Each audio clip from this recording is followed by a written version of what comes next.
Every continent seems to exist based on the principle of being a giant landmass separated from the rest of the world by water. All the continents fit this definition, and then we have Europe, connected to Asia by a thousands-mile-long land border. And you might be asking yourself, so why the hell is Europe a continent? Well, let's talk about it. We'll begin with an interesting topic where we are going to, distinguish facts from notion and clarify every misconception. And so, let's delve into our story. Is Europe actually a continent, or it's just a political misrepresentation of fact and colonial distortion of history in order to propagate a whimsical agenda and promote a certain class of people known as Europeans who wants to be in charge of certain affairs?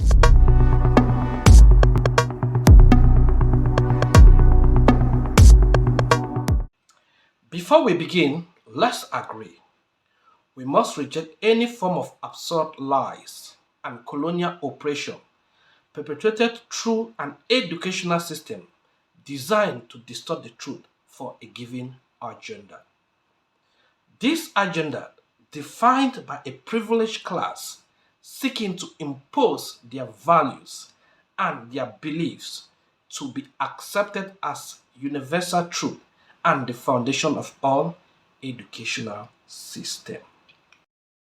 However, we are here to analyze facts as they are, not the belief of a certain class of people who seeks to manipulate knowledge for their personal gains. Is Europe really a continent, or have we been taught a myth shaped more by history than geography? Today, we challenge the most accepted idea in global education and argue that Europe is not a continent but a bloc, a cultural, political, and historical bloc, just like the Middle East, Western Asia, or the Confederation of the Sahel states. Europe, we say, is not a continent. North Africa is separated from the other parts of Africa by a desert, but North Africa does not identify itself as a continent. What therefore is a continent?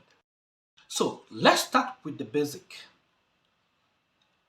The dictionary definition of a continent is a vague and misleading portrayal of reality designed to uphold a narrow colonial mindset that enables global control and create a privileged group identified as Europeans. A continent, by my definition, yes, I am a geologist. Many people assume I'm a political scientist or a legal mind. No, I am a seasoned geologist. And so I defined a continent as a large body of land surrounded and separated from others, principally by a large body of water. This water is an ocean. It might be linked to another by an insignificant line of contact. Think of Africa. Here I have my globe. You see a large body of land separated from another by what? An ocean. This is a limited line of contact. Think of Oceania.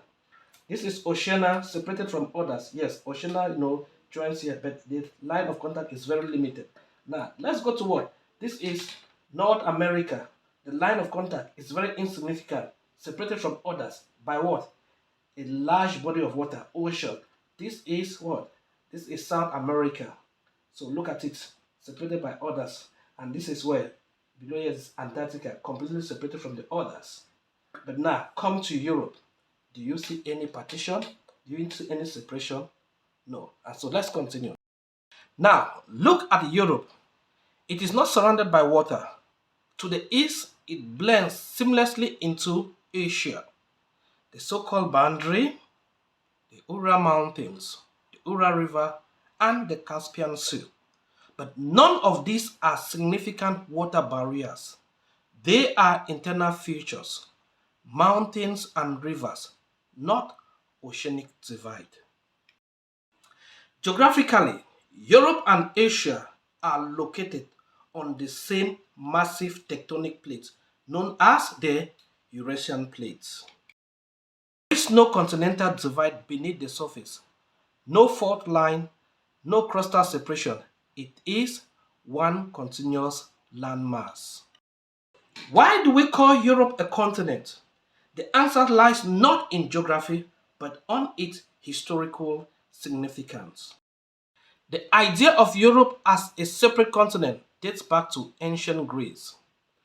Greek scholars divided the known world into three parts: Europe, Asia, and Libya, that is Africa. But this wasn't based on physical geography, it was cultural and mythological. Later, during the rise of Christendom, Europe was elevated as a distinct entity, politically and religiously separated from the Islamic world and the East. The division serves ideological purpose, not scientific ones. Let's compare Europe to the Middle East. The Middle East isn't a continent, it's a region within Western Asia.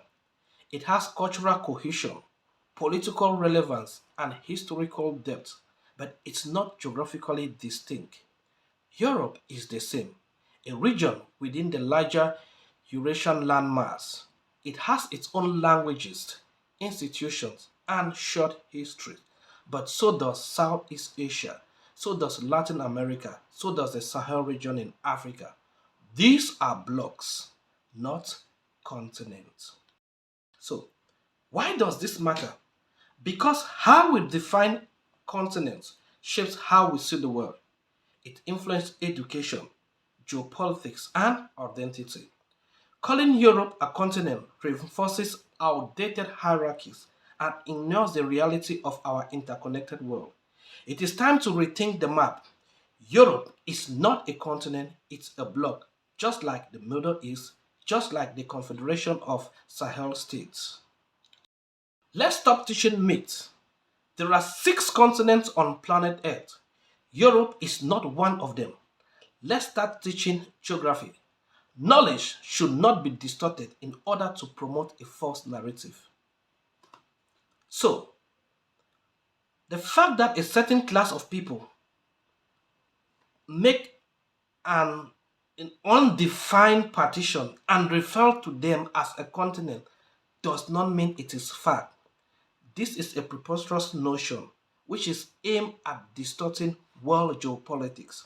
You know, is it the foreign minister or so of the European affairs refers to Europe as the garden and every other part of the continent as the jungle.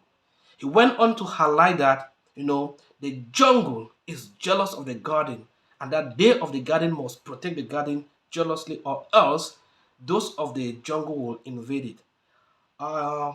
Let's see if we have the video we are going to watch. Yes, Europe is a garden.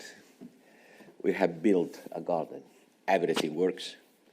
It's the best combination of political freedom, economic prosperity, and social cohesion that the humankind has been able to build. There's 3 things together. And here Bruges is maybe the good representation of beautiful things, intellectual life, well-being. The rest of the world, and you know very well, Federica, is not exactly a garden. The rest of the world, most of the rest of the world is a jungle. And the jungle could invade the garden. And the gardeners should take care of it. So we should not be moved by the distortion of fact. Europe is not a continent. Europe is a bloc. It is time, we revisit our geography and start teaching facts. Let Africans rewrite their geography. Asians should rewrite their geography. Americans should rewrite their geography. Europe is not a continent. Europe is a bloc. Now, this has come in order to give them certain privilege. A small fraction of people have 2 permanent members in the Security Council. Africa is 10 times bigger than Europe, but Africa has no permanent seat in the Security Council. I think it is time Africa should quit the United Nations Security Council because the United Nations is now an arm of Western imperialism and colonialism in order to subjugate the values of Africa. It's high time Africa takes its place. Europe is not a continent. Let's teach facts, let's teach geography and not distort knowledge because we want to promote the whimsical agenda of a certain class of people. Thank you.